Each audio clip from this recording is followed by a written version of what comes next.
If you don't own life insurance, you do not care about your family benefiting from your future earnings. Yeah, because we would often talk about, like, I mean, we understand that the economics of life insurance is pretty uncomplicated. Yep. And we could never wrap our heads around, how are they doing this at scale profitably? There's been a lot of money and a lot of brains that have gone into it, and they've all mostly failed. Yeah, there's easier ways to make money than doing that.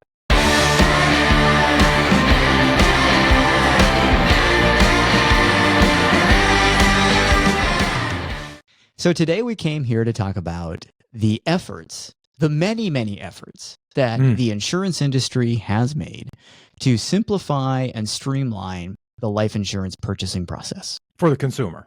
Yes, correct. Yeah. More specifically, the term life insurance buying process. But right. there's several areas to talk about that aren't just term life insurance, I suppose. Right. Mm-hmm.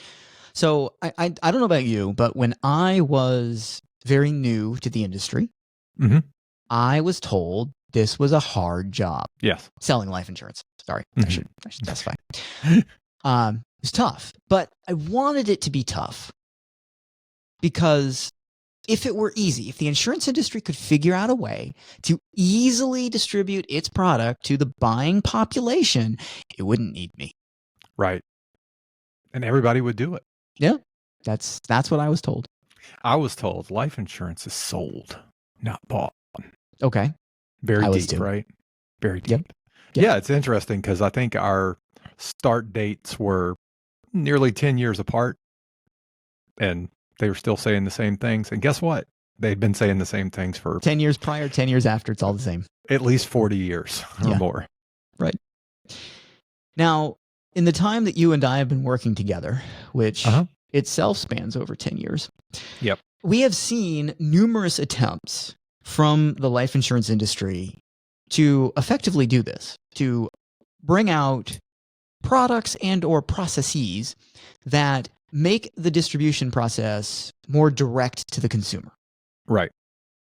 There may still be a broker in between, but the efforts have been to simplify the process of getting somebody to purchase life insurance, specifically term insurance in most cases, and to roll through the ones that come up from recent and long-term memory here.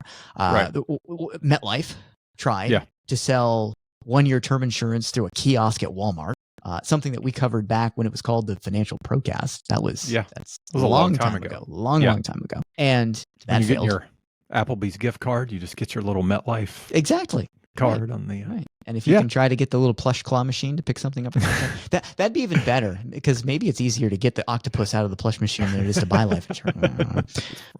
But probably true. So we also know that still going today is Matrix Direct, AIG's subsidiary. They didn't start it; they purchased it as far back as like 2007.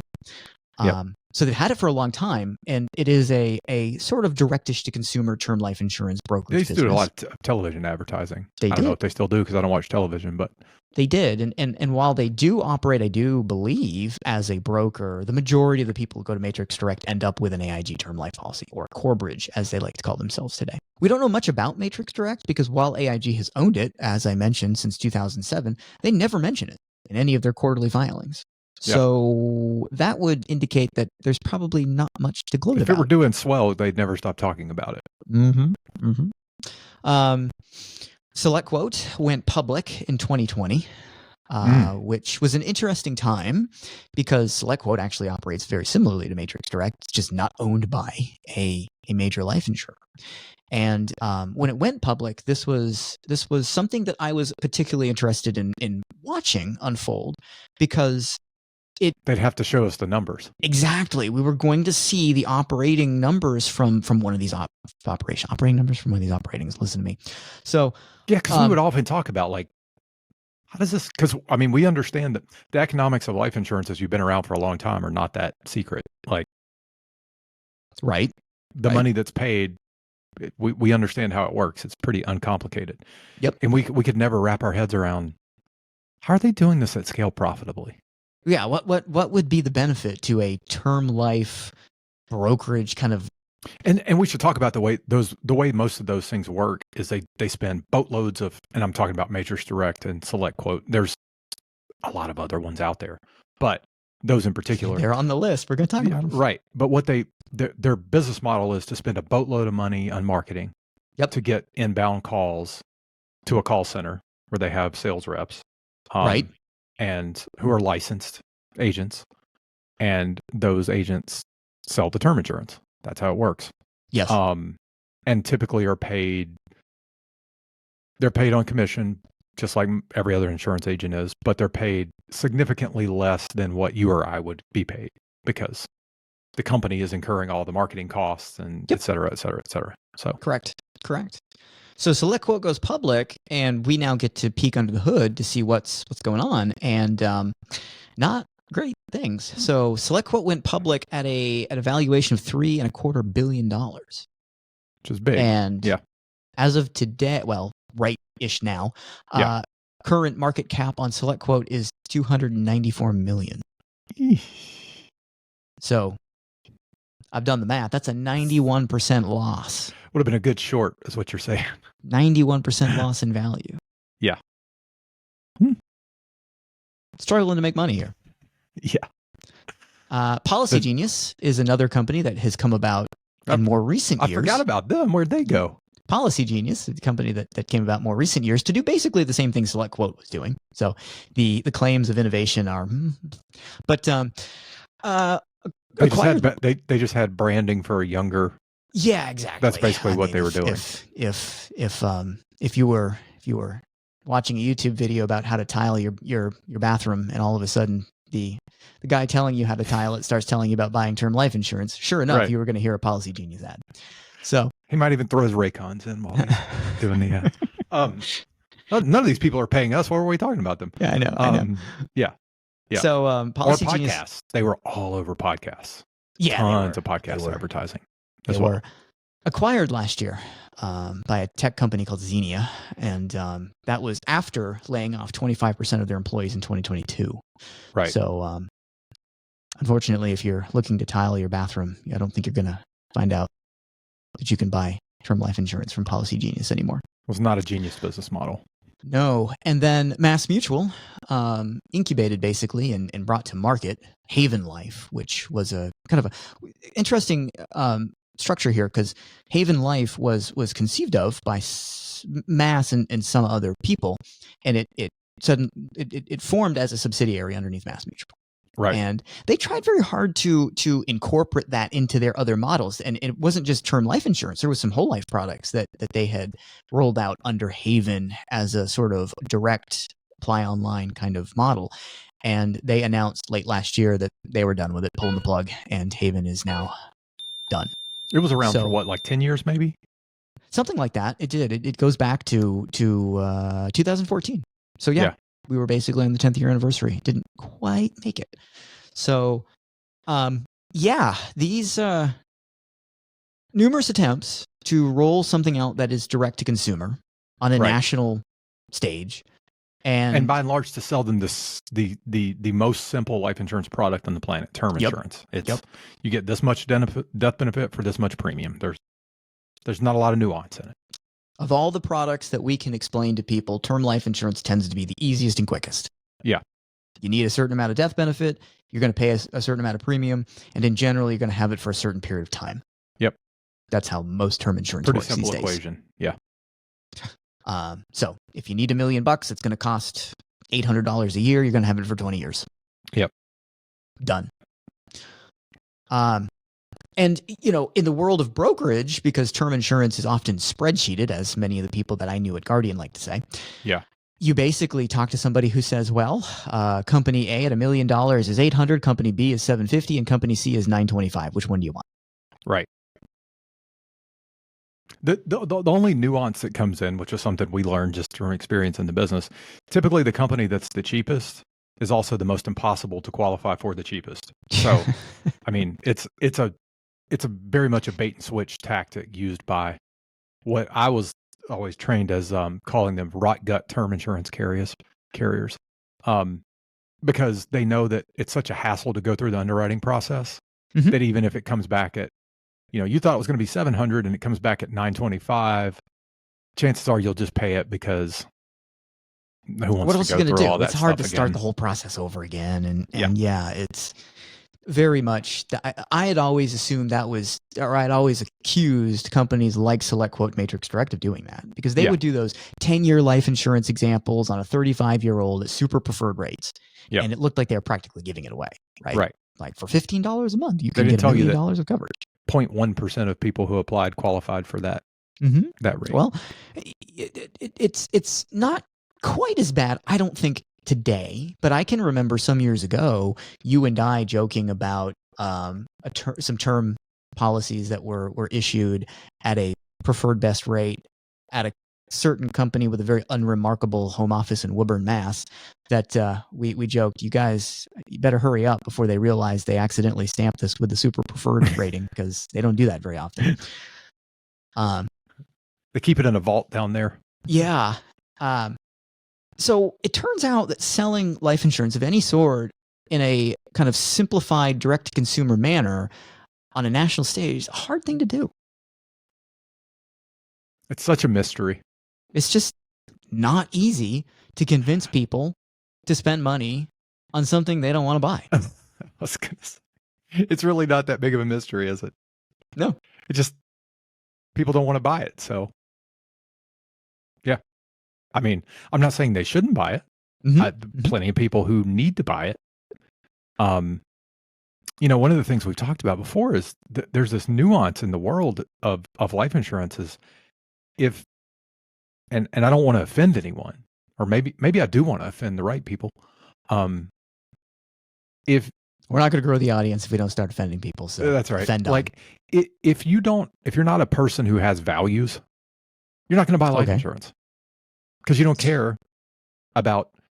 I mean, the only reason people buy term insurance is to protect the people that would be left behind if they die.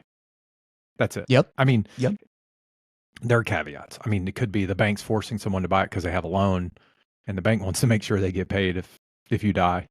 Those are exceptions, and they don't happen all that often. But more than not, it's younger people buying a policy to replace their income if they were to die.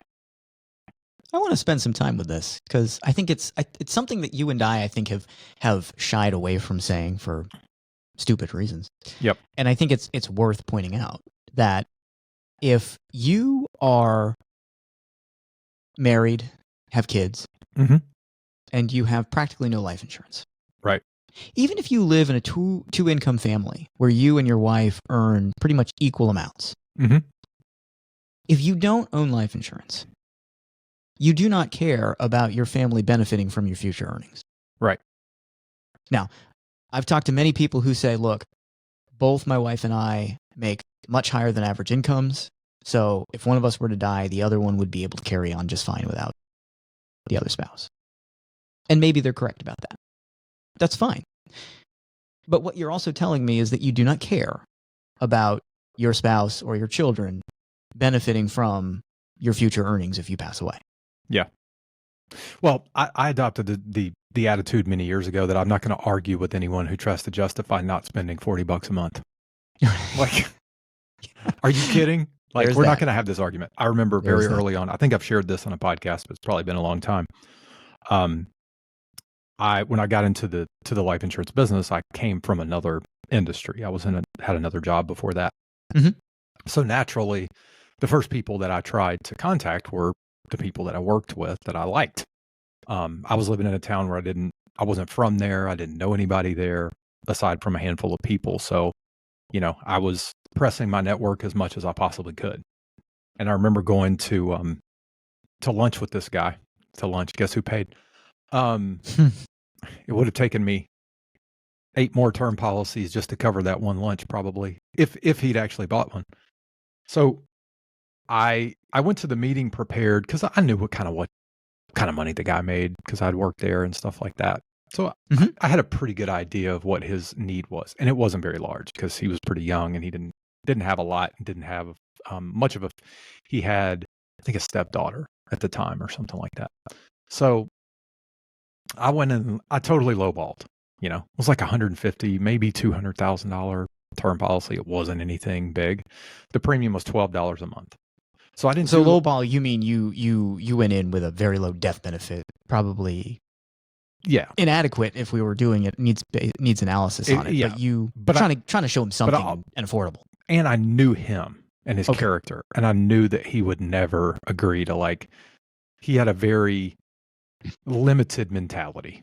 So gotcha. I don't think, there was no way me pitching him on the idea that what he probably needed was probably like $2 million if he wanted to take care of his family forever. But I also knew that that was never going to happen. He wouldn't go for that. He didn't care.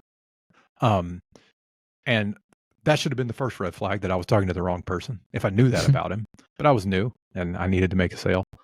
And so I took the illustration. I decided like, there's no reason to do this big, long, huge fact finder with this guy. He doesn't have the money to do anything anyway. So it doesn't really, me showing him that he needs to save $8 million between now and retirement is probably just going to be a losing proposition.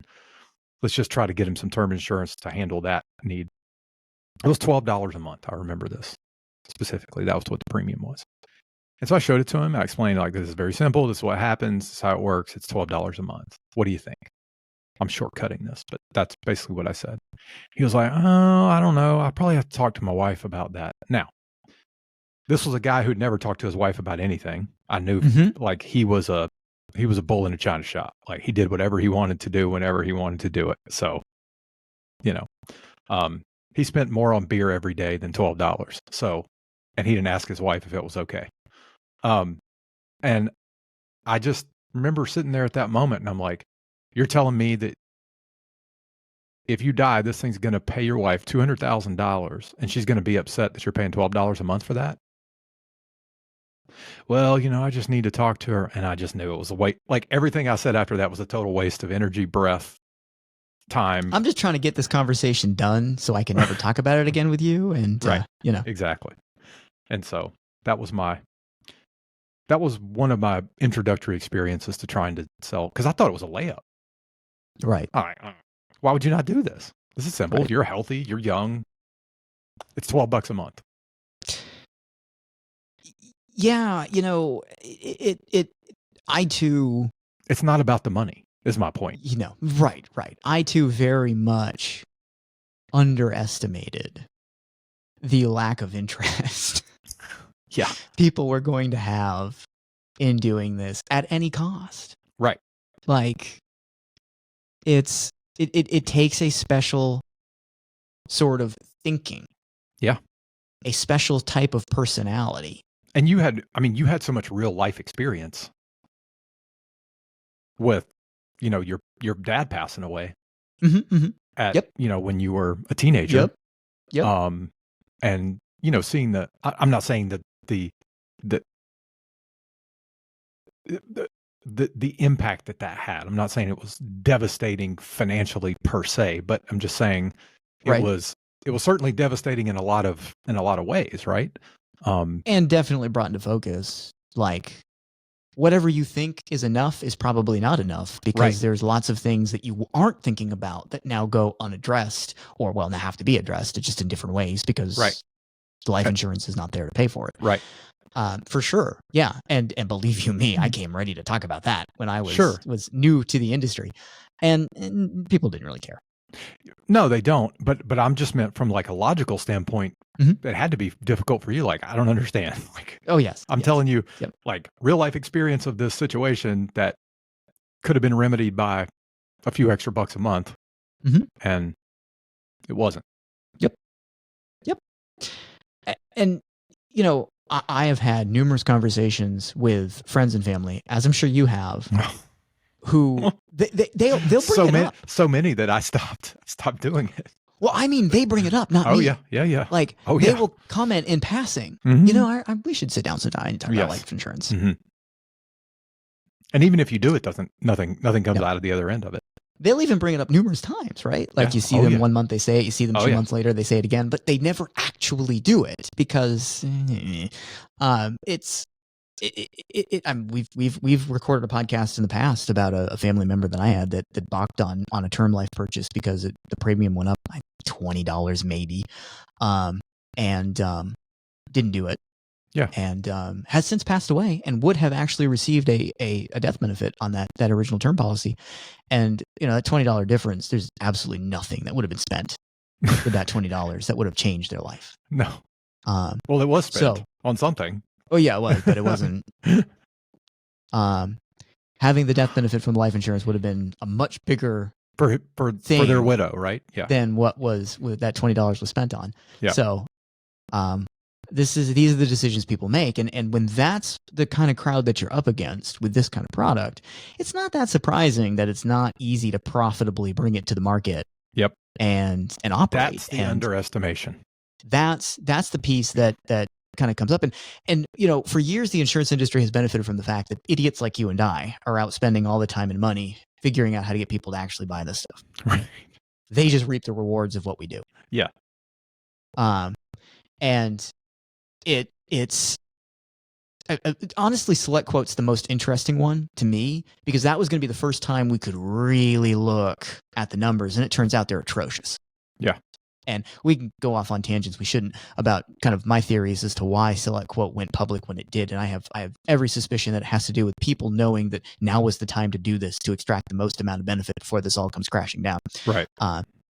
It's my tinfoil hat for the theory for the day. We need to get our lockup period started now so we can cash out while this thing's still worth something. Right. But, we know because we have sold life insurance, more so permanent life insurance than term insurance for sure. Yes. On a national stage. Correct. And I remember commenting to you probably close to 10 years ago now that if you and I tried to create the Insurance Pro blog as a buy life insurance for death benefit's sake type place, we would never have made any money. Never. That's why most life insurance agents fail in the first place. Mm-hmm. The thing that makes this at least somewhat interesting is the cash accumulation standpoint for all of the benefits that it brings to the table. And there are many of them. But when it comes to the term side, that seems so simplistic, right? I remember even thinking to myself in the early days of the Insurance Pro blog, there is so much opportunity that we are overlooking in terms of just talking about term insurance, because think about all those people who could buy term life insurance, especially the type of people that we typically talk to who have high incomes and the unmet death benefit that needs that they have that they rarely address. Yeah. We've had numerous conversations with people about how much life insurance they need versus what they're buying, and a lot of them think that's nice. Yeah. And trust me, the death benefits that they walk away with the whole life or universal life insurance policies that we set them up with, they're not insignificant. No. There's still more death benefit that could reasonably and arguably be made. It could be fought for here. And they rarely ever take us up on that. Yep. And again, if they bought the term insurance, things could be very comfortable versus just comfortable. But it's tough to get people on board with that. And I think now, having done this for the number of years that we've done it with the Insurance Pro blog and we've done it individually, it's very clear now that thinking you're going to sell something like term insurance because it's simpler. Right. And people will identify their need and understand it losing proposition. Doesn't work. Doesn't matter how easy you make it. Doesn't matter how cheap you make it look. It just doesn't work because a lot of people don't want to do it. I mean, these companies have spent all the failures. Yep. I mean, combined billions of dollars they spent. Had to. Mm-hmm. Mm-hmm. But there is some good news in all of this, because there are people out there buying term life insurance. Sure. Just like there are people out there buying whole life and universal life insurance. There are people who want death benefit. We've mentioned a few times that a lot of people will come to us telling us they want whole life, they want universal life insurance, they don't care about death benefit, they just want the cash. Right. And then when they see the proposal and they see the death benefit kind of becomes a little bit more interesting at that point, because it becomes a little more real at that point. Right. And they're not as willing to give up all the death benefit as they thought they were willing to give up at one time. So, it matters. And in many cases, we've sold term insurance to go along with. Yes, I don't mean as a rider. I mean a separate term policy. Yep. To sort of fill in the death benefit need that they never would have admitted if we'd come at this as a death benefit only kind of. No. That's what I was trying to get out. Yeah. Yep. That whole thing started to formulate more as they were going through this process with the cash value policy they were buying. and realizing, you know what, I probably should have more life insurance. Right. The other piece here, though, is expertise matters. So even in the term life world, because I suspect that the level of expertise on term insurance, which is not a super complicated product, but there's still some things that are just unknowable from the layman's point of view. And you talk to an insurance agent, so a licensed insurance agent, they can walk you through that if they have the aptitude to do that. Not all of them that get a license necessarily know what they're doing. So that can have varying results. But if you speak to a true expert, they can help bring you through the process. And they also know when to say, well, that's crap or it's not crap, right? Right. Like, how many times have you and I had an underwriting situation come up and like we look at it and go, this is the dumbest thing we've ever heard. Yep. Like, that doesn't make any sense. Stop screwing around. We push back. Stop. Yeah. That never, I can't see that happening in these simplified situations. No. Because people who work in call centers don't generally have the same skill set, the same aptitude, and in some respects, the same gumption that an agent that does what you and I do has. From what I've heard, I don't have any firsthand experience, but people trying to get policies through call centers, oftentimes, if they're not in tip-top shape health, they get we'll get back to you on what we think. And then that's it. Because it's a volume game, which I understand. I just think they should be honest and go, sorry, we're not going to be able to help you. Like, just be honest about it. Right. Not everyone can buy life insurance. That's true. And I mean, look, one of the things that, because I have known some people who were expert term life insurance salespeople, if you want to call them that. That's what they did.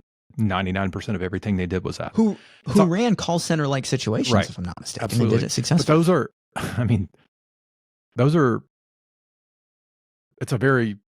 that's a tough way to make a living, in my opinion. But I wouldn't want to do it. Mm-hmm. But one of the nuances is they understand health conditions. They understand, if you are a diabetic smoker, we're not going to go to these companies. Yeah, those are showing you the cheapest rates, but those are fantasy for you. That's not going to happen. We go here. You got heart issues, we go here. We go because different companies can have different appetites for various risks that they think they understand better. And it could be something as microscopic in their overall processes. They have an underwriter who's got 30 years experience that they hired from this other company that has a real specialty in understanding heart conditions. Mm-hmm. So when they get all the records, they're going to pour through them and understand what they're looking at and feel what's rated, what's not rated, what's declinable. Yep. But you're not going to know that as a consumer. No. No. And dare I say, because this is, it's my opinion, but I've done this for a long time to develop this opinion. If you're going to be in the term life game, what we typically refer to as impaired risk, so people who do not have perfect health histories, is the only way you make any money. And looking which at also this, means they better have a lot of money. The client better have a lot of money because they're going to pay. Correct. Yep. Now, you and I have personally struggled with the scalability of the insurance business at large. General. Yeah. And looking at all these failures, it really kind of reinforces the idea that scalability is just not in the cards. It's so very to people difficult out there who think they're going to build an insurance brokerage business and scale it to a degree where it 10x's every year, something ridiculous like that for a certain number of years, I don't know anyone who's done it. Right. And even in the time, in the time that I have been in this industry, I have known a number of people who are trotted out as superstars for crazy high production. Yep. And what always happens, is those people disappear after a few years. Yeah, it is interesting, right? And maybe perhaps they make the money they wanted to make. They don't really like doing what they're doing, and they say, "I'm done. I'm done doing that." Could be. Yeah. But a lot of them stick around. It doesn't always consistently work the way that it does. And thankfully, you and I have been able to be somewhat more consistent at the levels that we're at. Mostly an upward trajectory. Make this a going thing, and that's been cool.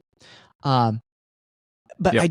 the idea that I see with these individuals who want to they want to be disruptors, right? They want to start this term company and they're going to scale like Policy Genius or something like that. And there's a few others that are out there now. It just never comes together. Right. I remember several years ago, there was somebody trying to start, same idea. And the analog that she drew was trying to build the Expedia inside the life insurance world.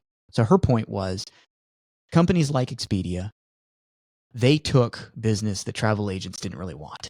Right. Because it was pretty low ticket vacation planning that travel agents were never going to make much money on. So or just comparing cheapest airline tickets for a for whatever reason. There was no fight they were going to put up. Yeah. For that business to go somewhere else. And at first I bought into that idea to say, well, okay, she's out there doing the Expedia term insurance sales. I'm out here doing the complicated whole life, universal life insurance sales. Fine. But as time has gone on, I've changed my opinion on that to just be of the idea that there is no analog like that. Right. Because the problem with thinking that you are doing the kind of inexpensive flight and hotel to Honolulu is that people actually want to go to Honolulu. So the low friction do-it-yourself aspect is not there. Yeah, I am. We just spent 30 minutes talking about that. Yeah. I mean, that's a thing that we've often had to remind each other over the years. Like, people don't want to do this. Now they want to do what you and I do because we educate them. We talk to them about the benefits of what we do. The how we do it is sort of an afterthought. How we do it. What do you mean? The inner workings of the life insurance policy and da da da da da da. Oh, okay. Like no one cares if we led with talking about that. No one would care. No, we tried that. I didn't. Yeah. It's what do you get? How much cash do I have? What kind of income can I generate? Me? Yes. Yep. Right. Yeah. So I just the attempts to streamline and there have been various efforts to do that, to simplify the underwriting and application process. Very much appreciated by us. It has not always worked as well as people would have hoped. But that I think is as good as it gets. Yep. Because the need for expertise. Life insurance companies have every incentive of the world to get rid of people like you and I. Mm-hmm. It's a major expense. But they've been mulling ideas for decades, and technology has caught up to a point where maybe they could have. It still doesn't work. Right. So I think it's the two pieces of good information here are, one, the need for expertise is absolutely there. So there's a future for doing what you and I do for other people who want to do it. But there's also there is also an appreciation that people have for people who do what you and I do. And they definitely seek us out to buy whole life, universal life insurance policies primarily. Some, not many, come to ask us about term insurance, specifically term insurance. But the profitability and scalability of a model that just tries to simplify and work term insurance on volume, there's been a lot of money and a lot of brains that have gone into it, and they've all mostly failed. Yeah. There's easier ways to make money than doing that. Better ways to deploy capital, and that money and those minds head in that direction. Absolutely.